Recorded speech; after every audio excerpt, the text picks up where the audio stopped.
Good afternoon, everyone. My name's Ken Misterly. I'm a professor of hospitality and tourism at East Tennessee State. Um, our chapter is 2 years old. We are about 15 strong right now. And I did a play on the recipe today. So we're going to talk not necessarily equal parts, but I want to thank Kayla for presenting. Kayla, you came through strong. And so never say, I'm only just ever again. You don't ever get to limit yourself.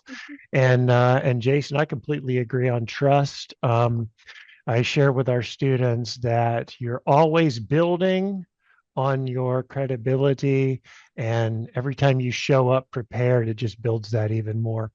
So, Amy, would you go to the first slide, please? And so today's recipe for success is going to have 6 parts, but not necessarily equal.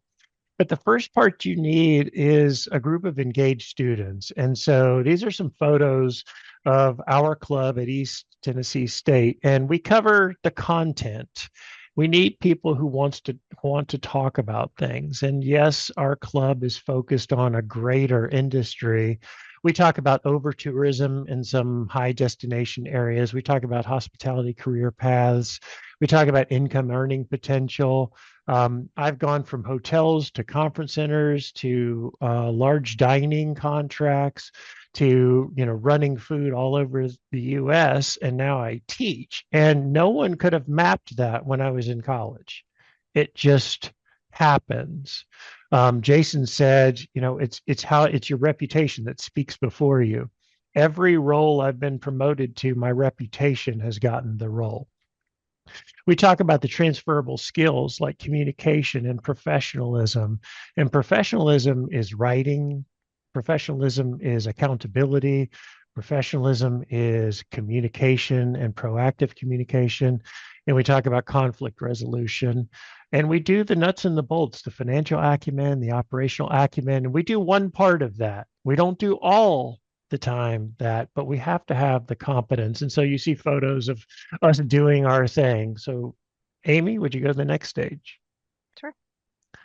So then we need 2 parts community impact. And it's important for our students to be in the community. And it's important for us to not always be taking things, but putting things back into what we do. So here we had the students create a meal. They had to do the shopping list, do the recipe, do the production plan, assign the duties, conform to all the safety stuff, and work in a kitchen to build a meal for the Ronald McDonald House outside the hospital in the town that we work. And the Ronald McDonald House, for those that do not know, provides free housing of families for people who have children in the Children's Hospital. And ours serves 2 states, Virginia and Tennessee, and really a large area.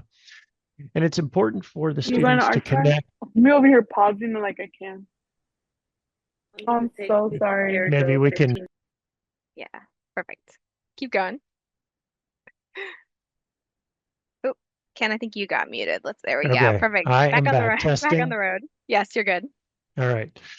So it's important for our students not only to give back, to put things into the community, but even the story to be able to tell people, well, what are you doing for engagement? What are you doing to make this better?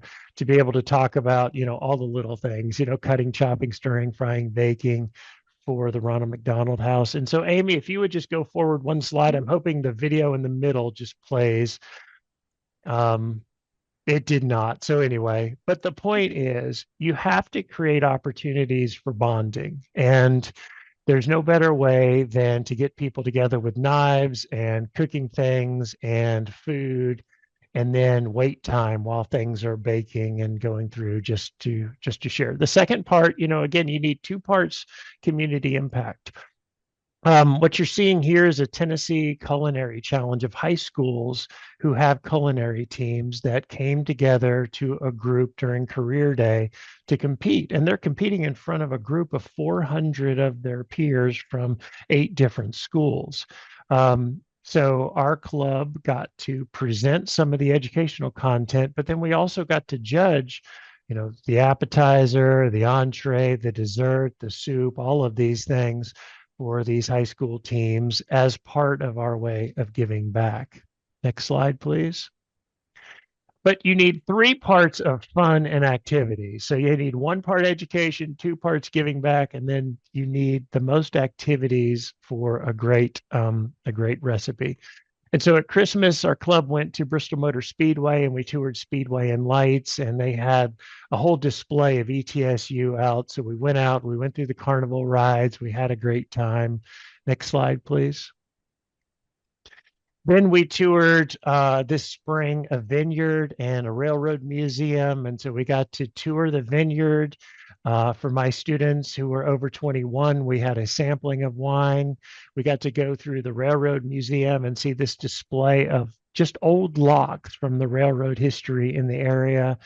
And then in September, they have a volunteer day where they harvest the grapes. So the club will go back in the fall and actually harvest the grapes together. Next slide, please. And then we explored Asheville as part of SHFM and bringing three schools together and a lot of industry partners, and walked through and talked commercial dining, talked commissary kitchens, talked hotel culinary, farm to table, and just all of the things that it takes to run hotel and food and beverage today. And so I leave you with this. If you go to the final slide from me, Amy, a recipe is not meant to be followed exactly. So you have to make it your own, but it is a canvas on which you can embroider your own recipe for success. And so thank you, Amy. Thank you, SHFM.